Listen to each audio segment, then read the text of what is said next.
Okay, सो आप सभी को स्वागत है रीनीट तुक्का ट्रिक सीरीज के पहले एपिसोड में। यहाँ से हम एक नया फ्री सीरीज स्टार्ट करने जा रहे हैं और जितने भी वीडियोस इस सीरीज के अंदर में आएंगे वो हमारे नीट 2026 तुक्का ट्रिक्स का जो हमारा प्लेलिस्ट है, फ्री प्लेलिस्ट है, जो आपको डिस्क्रिप्शन में मिलेगा, उसके अंदर में सारे वीडियोस एडेड रहेंगे। ठीक है, सो इस वीडियो के अंदर में मैं आपको ना कुछ पुराने क्वेश्चंस यहाँ पर कराने वाला हूँ, क्योंकि जब से हमारे तुक्का ट्रिक्स फेमस हो रहे हैं, हमारे जो तुक्का ट्रिक्स का कोर्स है वो फेमस हो रहा है, तो मैं हर जगह एक कमेंट रीड करता हूँ स्टूडेंट्स का कि क्या जमाना आ गया है, तुक्का ट्रिक्स पे भी कोर्सेज आने लग गए, तुक्का ट्रिक्स भी लोग जो है सिखाने लग गए हैं। तो एक्चुअली मैं आपको ये बताना चाहता हूँ और समझाना भी चाहता हूँ इस वीडियो के थ्रू कि तुक्का ट्रिक्स ना कोई आज का कॉन्सेप्ट नहीं है कि आज के पेपर्स में तुक्का ट्रिक्स लग रहा है। तुक्का ट्रिक्स जब से एमसीक्यू स्टार्ट हुए ना, तब से तुक्का ट्रिक्स जो है वो पेपर्स के अंदर में लगते हैं। बस फर्क ये होता है कि उस टाइम पे आपको कोई सिखाता नहीं था। ठीक है, फिर 2017-18 से जब से मैंने तुक्का ट्रिक्स इंट्रोड्यूस किया, इतने सारे वीडियोस, हजारों वीडियोस चैनल के अंदर में बनाए, फिर तुक्का ट्रिक्स, तुक्का स्ट्रैटेजी, सारी चीजें जो है फैलने लगी।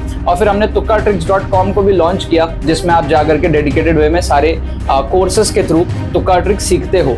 ठीक है, तो पुराने क्वेश्चन मेरे पास में यहाँ पे 2006 में मैं चला गया हूँ, AIPMT 2006, वहाँ के मैं क्वेश्चंस लेकर के आपके साथ में आया हूँ, जिससे कि आपको समझ में भी आएगा कि नीट में किस टाइप के क्वेश्चंस आते हैं और तुक्का ट्रिक्स किस टाइम से लग रहा है। और अगर आप 20 साल बाद 2026 में तुक्का ट्रिक्स नहीं लगा रहे हो तो आप कितनी बड़ी अपॉर्चुनिटी यहाँ पे लूज कर रहे हो अपने मार्क्स को इंक्रीज करने के बजाय। ठीक है, सो एक एक करके हम यहाँ पर स्टार्ट करते हैं। रीनीट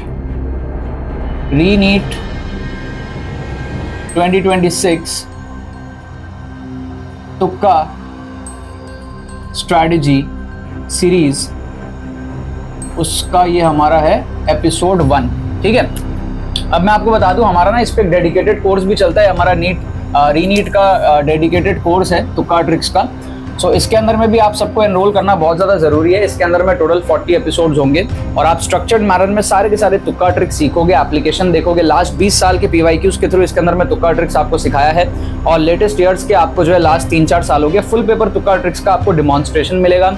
इवन आपको 2026 का जो हमारा पेपर कैंसिल हुआ नीट का, उसका भी पेपर आपको इसके अंदर में तुक्का ट्रिक्स देखने को मिलेगा। ठीक है, तो अगर आपको स्ट्रक्चर्ड मैनर में 15 घंटे के अंदर में डिटेल्ड वे में प्रो बनना है, अगर आपको इंटेलिजेंट गेसिंग में, ऑप्शनल एलिमिनेशन में, जुगाड़ ट्रिक्स में, साइंटिफिक तुक्का स्ट्रैटेजी में, अगर आपको 100 to 150 मार्क्स यहाँ पर बूस्ट करने हैं, आप सबके लिए कोर्स एनरोल करना बहुत ज़्यादा ज़रूरी है। ठीक है, इस पर डिस्काउंट के लिए मैं आपको कूपन कोड बता देता हूँ। इस कूपन कोड को आप यूज़ कर सकते हो एक्स्ट्रा डिस्काउंट के लिए, विच इज़ TTFAM 500। इसको लगाने से आपको एक्स्ट्रा 500 ऑफ इसके अंदर में मिल जाएगा। ठीक है, अगर कोई स्टूडेंट एब्सोल्यूट 0 पे है तो आप यहाँ से 200 पहुँच सकते हो। अगर आप मिड रेंज में हो, मान लो आप 360 वाट के आसपास हो, अगर आपको 500 के करीब पहुँचना है, ये आपको बहुत ज़्यादा हेल्प करेगा। अगर आप लेट से अच्छे रेंज में हो, मान लो 520, 540, इस रेंज में अगर आपको 600 के करीब पहुँचना है, ठीक है, ये अप्रॉक्स फिगर्स मैं आपको बता रहा हूँ, इस रेंज में आपका जो है इंप्रूवमेंट पॉसिबल होता है। हम यहाँ पर एक्यूरेसी पे काम करते हैं। 40% एक्यूरेसी आपकी इस कोर्स से लगभग बन जाती है तुक्का एक्यूरेसी। मतलब कि जितने क्वेश्चंस आपसे हो रहे हैं एग्जाम में, उसके बाद में जो बचे हुए क्वेश्चंस है वो आप छोड़ देते हो, वहां पर आप 40% के आसपास एक्यूरेसी बना सकते हो, जिससे कि आपका +4 -1 पैटर्न में नेट स्कोर यहाँ पर बूस्ट होता है। ठीक है, तो 100 से 150 मार्क्स ऑन एन एवरेज यहाँ पर आप बूस्ट कर सकते हो। और अगर आप हाई रेंज में हो, इस रेंज में हो, 500 के करीब हो, तो आप 600 के करीब यहाँ पर पहुंच सकते हो। सबके लिए एनरोल करना एक कोर्स में बहुत ज्यादा जरूरी है। लिंक आपको इसका डिस्क्रिप्शन में मिल जाएगा। और बाय एनी चांस आपका बजट थोड़ा कम है तो आप नीट के कोर्स में एनरोल कर सकते हो। ठीक है, ये अपग्रेडेड रीनीट का कोर्स है। नीट का कोर्स आपको जो है 1499 में मिल जाएगा, सेम कूपन कोड अप्लाई करके। उसका भी लिंक आपको डिस्क्रिप्शन में मिल जाएगा। बट अगर आप इस पे एनरोल कर सकोगे तो आपको बहुत ही ज्यादा सफिशिएंट प्रैक्टिस हो जाएगी और लास्ट 20 साल के क्वेश्चंस जो आपके कवर हो जाएंगे। ठीक है, कंटेंट इसके अंदर में आपका ज्यादा रहने वाला है। ठीक है, अब यहाँ पर हम लोग एक एक करके समझते हैं। जैसे आप इस फर्स्ट क्वेश्चन को यहाँ पर देखो, इस क्वेश्चन में आपको अगर नहीं पता कि जैसे 45 हमारे पास में -Q दिया हुआ है और 45 +Q दिया हुआ है। ठीक है, अगर आपको नहीं पता कि भाई ये दोनों ऐड होकर 90 डिग्री बन रहे हैं, हमारे पास में रेंज सेम आने वाला है, अगर आपको नहीं भी पता तो भी आप क्या कर सकते हो, यहाँ पे तुक्का ट्रिक लगा सकते हो। Q को आप 0 ले सकते हो। अगर आप Q को 0 ले लो, मान लो आपको नहीं पता, आप Q को 0 ले लो। Q हमारे पास में क्या, एक वेरिएबल है, एक जनरल टर्म है, तो Q को आप Q की वैल्यू कुछ भी लोगे ना, आंसर आपका सेम आएगा। तो अगर आप Q को 0 लोगे तो दोनों 45 डिग्री हो गया, तो फिर ऑटोमेटिकली दोनों का जो हमारे पास में रेंज है वो सेम हो जाएगा। तो आपका ऑप्शन ए यहाँ पे स्ट्रेट अवे करेक्ट हो जाएगा। 4 नंबर आपको यहाँ पे पूरे मिल जाएंगे। ठीक है, 2006 AIPMT का क्वेश्चन है। जितने भी क्वेश्चंस मैं आपको कराऊंगा, टोटल 10 क्वेश्चन यहाँ पे मैं कराने वाला हूँ, तीनों सब्जेक्ट्स मिला के। तो आप देखोगे कि भाई पुराने जमाने से तुक्का ट्रिक्स लग रहा है, ऑप्शन एलिमिनेशन, इंटेलिजेंट गेसिंग, ये सब पुराने जमाने से लग रहा है, किसी को पता नहीं था ये सारी चीजों के बारे में। ठीक है, सो स्टूडेंट्स की mentality over the years, over decades बनी हुई थी। टीचर्स की भी मेंटालिटी ऐसी थी कि जितना आता है उतना करो, नेगेटिव मार्किंग से बच के रहो, क्योंकि उस जमाने में MCQs पैटर्न आए थे, नया नया आया था, +4 -1 नेगेटिव मार्किंग, तो हवा बना हुआ था तब से, जिसको हम यहाँ पर रिसेंट ईयर्स में थोड़ा सा तोड़े हैं। अब आप जैसे देखो क्वेश्चन नंबर 2, इसमें अगर आप देखोगे तो आपको पूरा सॉल्व करने की जरूरत नहीं है, कोई बोर्ड एग्जाम तो है नहीं। आप सीधे यहाँ पर देखो कि भैया B/T+C जो दिया हुआ है, इस पे C का डायमेंशन T के बराबर होगा, सिंपल है। तो C का डायमेंशन T के बराबर सिर्फ ऑप्शन ए में आपको दिख रहा है, तो आप ऑप्शन ए को यहाँ पे स्ट्रेट अवे मार्क कर दो, सारा सॉल्व करने की जरूरत ही नहीं है आपको, 4 नंबर यहाँ पे पूरे मिल गए, है ना। हमने यहाँ पर क्या किया, ऑप्शन एलिमिनेशन का यूज किया, फास्ट कैलकुलेशन हमने यहाँ पर किया, थोड़ा सा लूप होल खोजा हमने यहाँ पे, समझ रहे हो। तो एग्जाम में देखो जरूरी नहीं होता कि हर क्वेश्चन आप एग्जैक्ट तरीके से सॉल्व करो, ठीक है। आपकी माइंडसेट ऐसी बनी रहती है कि भाई जितना आता है उतना करो, अच्छी बात है, जितना आता है उतना करो, लेकिन जो बचे हुए हैं ना, वहां से भी आपको नंबर बूस्ट करने पड़ेंगे, क्योंकि ये कॉम्पिटिटिव एग्जाम है, कोई बोर्ड एग्जाम नहीं है। फिर आप जैसे देखो क्वेश्चन नंबर 3 में, इस पे आप कैसे तुक्का मार सकते हो, ऑप्शन एलिमिनेट आप कैसे कर सकते हो। कह रहा है Kirchhoff first and second law. अब आपको पता है भाई, दोनों के लिए कुछ अलग अलग होगा, दोनों के लिए एनर्जी नहीं होगी, दोनों के लिए इलेक्ट्रिक चार्ज नहीं होगा, एक के लिए एनर्जी आएगी तो दूसरे के लिए इलेक्ट्रिक चार्ज आएगा, वाइस वर्सा।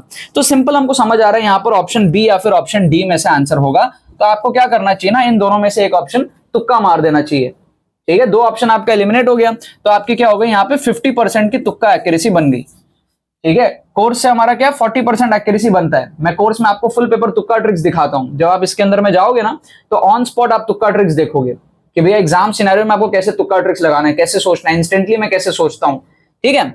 उस लेवल पे आप चीजों को समझोगे, रिस्क मैनेजमेंट को समझोगे, आप माइंडसेट को डेवलप करोगे। इसलिए मैं आपको दोबारा बता रहा हूं, आप सबके लिए इसके अंदर में एनरोल करना बहुत ही ज्यादा जरूरी है। और ऑलरेडी 3 मई के पेपर में बच्चों ने जिन्होंने एनरोल किया था, उनको बहुत ज्यादा इससे फायदा हुआ था, ठीक है ना। इसका जो करेक्ट आंसर दिया हुआ है ऑप्शन बी दिया हुआ है कि भाई conservation of electric charge and energy respectively, Kirchhoff first and second law. फिर आप देखो क्वेश्चन नंबर 4 को, यहाँ पे क्वेश्चन नंबर 4 में क्या है, इस टाइप के क्वेश्चन 20 साल पहले भी आते थे, आज भी आ रहे हैं। भाई पूरा सर्कल कंप्लीट कर लिया है, राइट, तो हमारे पास में डिस्प्लेसमेंट 0 हो जाएगी, ऑब्वियस सी बात है, हमारे पास में सर्कुलर लैप पूरा कंप्लीट हो गया है, डिस्प्लेसमेंट 0 हो जाएगा, एवरेज वेलोसिटी 0 हो जाएगा। अब अगर एवरेज वेलोसिटी 0 है तो हमारे पास में एवरेज स्पीड की वैल्यू कुछ आनी चाहिए, कुछ फाइनाइट वैल्यू आनी चाहिए। आपको इसको सॉल्व करने की जरूरत नहीं है, 0, फाइनाइट वैल्यू का एक ही पॉसिबल कॉम्बिनेशन है यहाँ पे, ऑप्शन बी। आप सीधे उसको अटेम्प्ट करो, तुक्का मारो, 4 नंबर आपको यहाँ पे पूरे मिल जाएंगे। ये सारे के सारे साइंटिफिक ट्रिक्स होते हैं, मेरे जितने ट्रिक्स आप देखोगे सब साइंटिफिक होंगे, सारे ऑफिशियल PYQs में ही आपको मैं दिखाऊंगा कितना आपका टाइम सेव हुआ। वरना आप इसको बोंदू बच्चों की तरह सॉल्व करने लग जाते हो, क्योंकि आपको लगता है आपको काइनेमेटिक्स आती है, आप इसको सॉल्व कर सकते हो, आप इसमें टाइम वेस्ट करते हो, ठीक है। ऑप्शन एलिमिनेट करो, खत्म करो, आगे बढ़ो।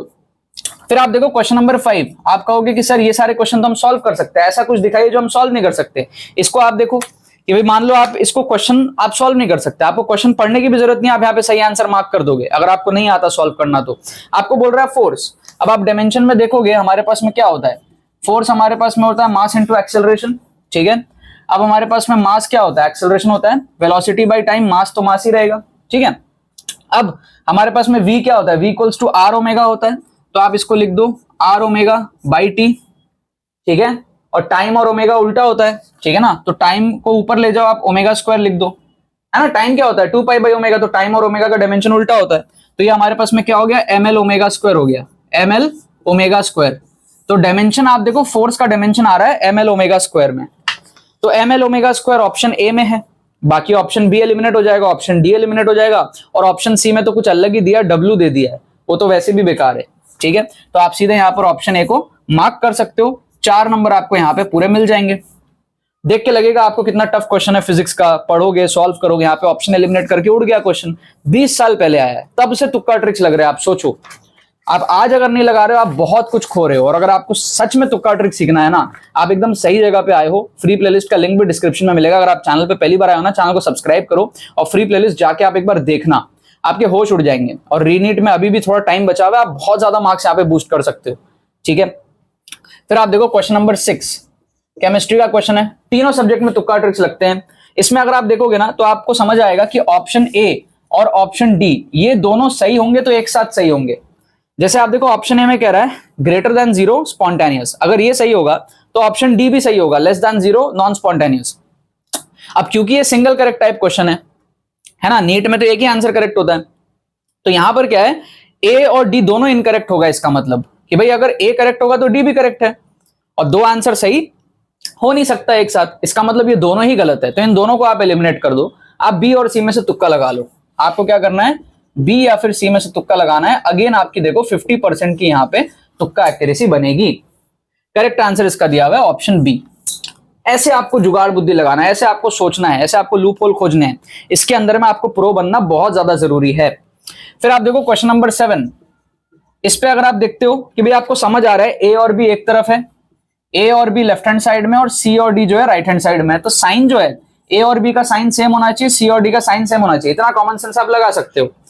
आप देखो कि भाई सी और डी का साइन यहाँ पे ऑप्शंस में अलग अलग है और ए और बी का साइन सेम है, ठीक है। जैसे आप देखो ऑप्शन बी में डीबी dt दिया हुआ है माइनस साइन के साथ, और ऑप्शन डी में आपका डी dt 2dt दिया हुआ है माइनस साइन के साथ, तो इसमें दोनों में माइनस दिया हुआ है, तो ये दोनों सही होने की पॉसिबिलिटी आप समझ रहे हो कि भाई ऑप्शन आपका ए बी सी डी जो है उस पे आप देखो, इस पे और इस पे ए और बी की बात हो रही है और दोनों में माइनस साइन है, तो सही है। लेकिन इस पे और इस पे सी और डी की बात हो रही है और साइन एक में माइनस है एक में प्लस है, मतलब इन दोनों में से कहीं गड़बड़ है। दोनों एक तरफ है हमारे पास में प्रोडक्ट साइड में, और दोनों में एक में नेगेटिव साइन है एक में पॉजिटिव साइन है, तो कहीं ना कहीं ये हमारे पास में गड़बड़ घोटाला हो सकता है। अब आप एक चीज सोच के देखो, बोल रहा है does not express the reaction rate. अब अगर हमारा बी और डी सही है, अगर बी और डी सही है, दोनों में माइनस साइन है, तो हमको समझ आ रहा है कि फिर इस साइड प्लस साइन होगा, तो इस साइड प्लस साइन होना चाहिए जो कि ऑप्शन सी में दिया हुआ है डी डी डी टी। तो इसका मतलब इनकरेक्ट कौन सा होगा, ऑप्शन ए इनकरेक्ट होगा। समझ रहे हो, ऑप्शन ए इनकरेक्ट होगा और वही हमारे पास में करेक्ट आंसर है। 4 नंबर आपको यहां पे मिल जाएंगे। क्या आपको लॉजिक समझ आ रहा है? मतलब आप एग्जाम में बैठे, आप भूल गए कंसेप्ट, फिर भी आप इंट्यूशन से सोच रहे हो कि भाई सी और डी हमारे पास में क्या है, सेम साइन का होना चाहिए, ए और बी सेम साइन का होना चाहिए। आपको दिख रहा है यहाँ पर ए और बी दोनों नेगेटिव दिख रहा है, तो आपको फील आ रहा है कि हाँ यार ये दोनों नेगेटिव हो सकते हैं, तो इसका मतलब प्रोडक्ट साइड में हमारे पास में क्या होगा, पॉजिटिव होने की पॉसिबिलिटी है। तो वहां पर क्या है हमारे पास में, ऑप्शन ए में नेगेटिव दिया है, तो वो हमारे पास में इनकरेक्ट हो सकता है। आप एग्जाम में बैठ के हैक खोज सकते हो इंटेलिजेंट गेसिंग करने का, राइट। फिर आप देखो क्वेश्चन नंबर 8 को, इसको अगर आप देखते हो तो आपको समझ आ रहा है कि जैसे हमारे पास में H2 है, उसके पास कोएफिशिएंट है 3 का, और हमारे पास में जो NH3 है इसके पास कोएफिशिएंट है 2 का, तो कहीं ना कहीं क्या होगा, ये 3 2 आने वाले एक्सप्रेशन में, है ना। कंपेयर जब हम करेंगे, आप देखो ऑप्शन ए में -1/3 है, 2 नहीं आया है, तो उसके चांस बहुत कम है। ऑप्शन डी में आप देखो कोई है ही नहीं कुछ नंबर, सिर्फ 1 है ना, माइनस साइन के साथ है, ठीक है, तो पॉसिबल नहीं है। ऑप्शन बी और सी में आप देखो नंबर दिया हुआ है 3 और 2 का, या तो 2/3 दिया है या तो 3/2 दिया, तो कहीं ना कहीं आपको फील आ रही है कि भाई ये जो कोएफिशिएंट्स है इसी का झोल यहां पर आएगा। तो बी और सी में वो अपने को दिख रहा है 2/3 और 3/2, तो आपको बी और सी में तुक्का लगाना है। अगेन आपकी क्या है, 50% यहां पे तुक्का एक्यूरेसी है, राइट। करेक्ट आंसर इसका दिया हुआ है ऑप्शन बी। ऐसे आपको सोच सोच के गेसवर्क करना है। इस क्वेश्चन को आप देखो, बायोलॉजी का क्वेश्चन है हमारे पास में, कैसे आप गेसवर्क करोगे, आपको देखना है सिमिलैरिटी का कंसेप्ट, कि भाई यहाँ पर होमोलोगस के ऑप्शन ज्यादा हैं लेफ्ट हैंड साइड में, और राइट हैंड साइड में वेस्टिजियल ऑर्गन के ऑप्शन ज्यादा हैं, तो आपको होमोलोगस और वेस्टिजियल ऑर्गन का जो कॉम्बिनेशन है ना, ऑप्शन है, उसको आपको तुक्का लगाना है। आपके चांस जो है ना ज्यादा रहेंगे सही होने के, एटलीस्ट 40% के आसपास एक्यूरेसी आपकी बनेगी। मैं ये नहीं कह रहा हूं कि 100% गारंटी आपका सही होगा इस मेथड को फॉलो करके, 40% के आसपास चांस है आपका आंसर सही हो जाएगा, ठीक है। मैं आपको और अच्छे से समझाता हूं। जैसे आप इस क्वेश्चन को देखो, क्वेश्चन नंबर 10 को, लास्ट क्वेश्चन इस वीडियो का, इसमें अगर आप देखोगे तो मैं आपको हमेशा कहता हूं कि 2 ऑप्शन अगर आपको सिमिलर दिख रहे हैं, ठीक है, जैसे ऑप्शन बी और ऑप्शन सी दोनों सिमिलर हैं, एक में शॉर्ट दिया है एक में लॉन्ग दिया है, तो आपको क्या करना है, बी और सी में से तुक्का लगाना है, बी और सी में से आपको तुक्का लगाना है। अब इसके सही होने की चांस आपकी अगेन क्या है, 40% की तुक्का एक्यूरेसी है। इसको थोड़ा डिटेल में समझते हैं। जैसे मान लो मैं आपसे पूछता हूं कि बताओ मेरे को कितना % चांस है कि आंसर बी या फिर सी में से होगा, आप कहोगे 80% के आसपास चांस है, ठीक है। ए और डी भी तो हो सकता है ना, ऐसा जरूरी थोड़ी कि बी और सी में से ही होगा, बट हाई प्रोबेबिलिटी है, देख के लग रहा है बी और सी में से होगा, तो आप कहोगे 80% चांस है बी या फिर सी में से होगा। अब हम बी या फिर सी में से तुक्का मार रहे हैं, तो आपका आधा चांस है 80% का, मतलब 40% चांस है कि आपका आंसर करेक्ट होगा। अब जैसे ही आप 40% पे पहुंच गए जहां आपका आंसर करेक्ट होगा, ठीक है, इसका answer by the way B है, तो इससे फायदा क्या होता है मैं आपको समझाता हूं। फायदा ये होता है कि हमारा जो मार्किंग पैटर्न है +4 -1 का, ये क्या डिमांड करता है, ये मार्किंग पैटर्न हमारा डिमांड करता है मिनिमम एक्यूरेसी 20%। मिनिमम आपका 20% का तुक्का एक्यूरेसी होना चाहिए, जिससे कि आप नेगेटिव मार्किंग से बच सको। क्यों? क्योंकि अगर आप 10 क्वेश्चन अटेम्प्ट करते हो जो आप छोड़ रहे थे वैसे, ठीक है, अगर आप छोड़ रहे हो तो वैसे आपको 0 आ रहे हैं, उस पे +4 नहीं आ रहे आपको, ठीक है, तो वैसे आपको 0 आ रहे हैं। तो अगर आप छोड़ रहे हो 10 क्वेश्चन, उसके बदले अगर आप अटेम्प्ट करो और उसमें से 2 भी सही हो, 8 गलत हो जाए, तो आपको जो है यहां से स्कोर जो है सेम रह जाता है, नील हो जाता है स्कोर। समझ रहे हो आप बात को? तो 20% एक्यूरेसी पे आपका स्कोर जो है वो कम नहीं होता है, ठीक है। हमेशा इस कॉन्सेप्ट को आपको ध्यान रखना है कि स्टडी वाला पोर्शन आपको अलग रखना है और तुक्का ट्रिक्स वाला पोर्शन आपको अलग रखना है। ये चीज आपको हमेशा दिमाग में रखनी है। काफी सारे स्टूडेंट्स दोनों को मिक्स करते हैं, इसको अलग रखो, जितना आता है उतना तो आता है ना। 500 नंबर का पेपर सॉल्व कर सकते हो, कर लो, ठीक है, 360 का कर सकते हो, कर लो, जितना आता है उतना आप कर लो। बचे हुए में तुक्का ट्रिक्स लगाना है, और फिर बचे हुए में आपकी एक्यूरेसी होनी चाहिए, जो मैं बना के देता हूं आपको, वो होती है 40% के आसपास। बहुत ही रियलिस्टिक एक्यूरेसी है, हर बच्चा बना सकता है इसको, ठीक है। और वर्स्ट केस आपको चाहिए 20%, जिससे कि आप नेगेटिव मार्किंग को टैकल कर सको। इस क्वेश्चन में क्या आ रहा है? 40%। इधर क्या आ रहा है? 40%। आप हर जगह देख लो, हर जगह आप एक्यूरेसी देखोगे, अच्छी एक्यूरेसी है। तो अगर आप इस तरीके से इस 10 क्वेश्चन को लेट से आप अटेम्प्ट करो, ठीक है, या इसी तरीके से आप जो भी क्वेश्चंस आप छोड़ रहे हो उसको आप अटेम्प्ट करो, तो आपका नेट स्कोर जो बढ़ता है, ठीक है। आपकी एक्यूरेसी अगर यहां से 40% पहुंच गई, 40 to 50% आपकी अगर एक्यूरेसी पहुंच गई इन द रिमेनिंग क्वेश्चंस, आप ये चीज आसानी से कर सकते हो यूजिंग द कोर्स। आपको डिस्क्रिप्शन में मिल जाएगा कोर्स का लिंक, ठीक है। तो आपका कंप्लीटली यहां पर गेम चेंज हो जाता है। आप अपने लिए कैलकुलेट करके देख सकते हो। मैं आपको एक छोटा सा एग्जांपल देके समझाता हूं। सपोज कर लो यार कि आपके पास में क्या है, 180 क्वेश्चंस है, ठीक है। उस 180 में से 90 तो आप कर लिए, ये आपका पोटेंशियल है, ठीक है। तो आपका जो स्कोर है वो कितना है? +360। ये आपका पोटेंशियल है। आप कह रहे हो सर ये हमारा पोटेंशियल है, 360 नंबर में ला पाता हूं, अब मेरा मार्क्स कैसे बढ़ेगा? आपके पास में बचे हुए कितने क्वेश्चन हैं? 90 क्वेश्चंस आपके पास में बचे हुए हैं, ठीक है। अब उस 90 क्वेश्चंस में आप अगर लेट से 40% एक्यूरेसी अचीव करके तुक्का ट्रिक्स लगाओ, तो आपके 36 सही होंगे, ठीक है ना, और आपका जो है यहां पे 54 गलत होगा। अब आपको देख के लगेगा यार 54 क्वेश्चन मैंने गलत कर दिए, बट आप मैजिक देखो क्या हो रहा है। 54 आपने जो गलत किया उसका -54 है, लेकिन 36 जो आपने सही किया है, ठीक है, 36 जो आपने सही किया है उसका आपका क्या हो रहा है? 36 आप जो सही करो उसका आपका +144 हो रहा है। तो आप नेट स्कोर देखो, 90 मार्क्स से आप बूस्ट कर रहे हो, तो आप 360 से कहां पहुंच रहे हो? 450 प्लस पे पहुंच रहे हो। अब अगर मान लो आपकी एक्यूरेसी 50% है, 50% एक्यूरेसी अगर आपकी है, तो आप लेट से 45 सही कर रहे हो और 45 गलत कर रहे हो। 45 सही करने का आपका हो रहा है 180 मार्क्स, और 45 गलत होने का आपका हो रहा है -45। तो आप यहाँ पे 135 मार्क्स बूस्ट कर रहे हो। तो 360 से आप कहां पहुंच रहे हो? 495 के करीब पहुंच रहे हो, आप 500 के करीब पहुंच रहे हो, ठीक है। क्या आपको यहां पर बात समझ में आ रही है? और लगभग आप देखो, कहीं हम 100% एक्यूरेसी बना रहे हैं, कहीं हम 50% एक्यूरेसी बना रहे हैं। इस तरीके से हमारा जो है पूरा सीन चलता है, ठीक है। सो लिंक डिस्क्रिप्शन में दिया हुआ, इस चीज का आपको फायदा उठाना है, जाके आप सीखो अच्छे से, डिटेल वे में आप सीखो, आपको बहुत ज्यादा डेफिनेटली उससे फायदा मिलेगा। चलो बाकी तो बस यही बात है, मिलते हैं हम लोग अपने हमारे नेक्स्ट एपिसोड में।